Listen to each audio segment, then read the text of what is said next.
आदरणीय उद्धवसाहेब ठाकरे यांच्या आदेशाने महाराष्ट्रात पावसाने घातला धुमाकूळ आणि या निष्क्रिय सरकारचं बोंगडं पूर्ण ओलं झालेलं आहे।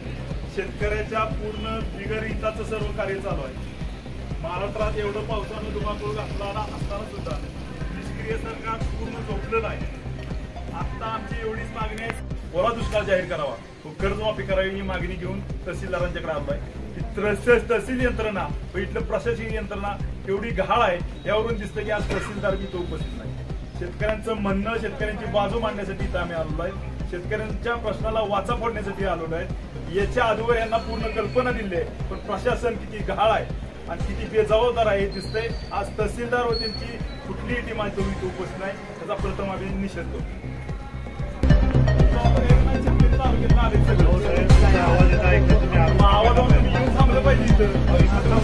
एक दोघं आलोय म्हणून आपलं झालं का विषय? चालू होतं बातमी केव्हा उभं मागच्या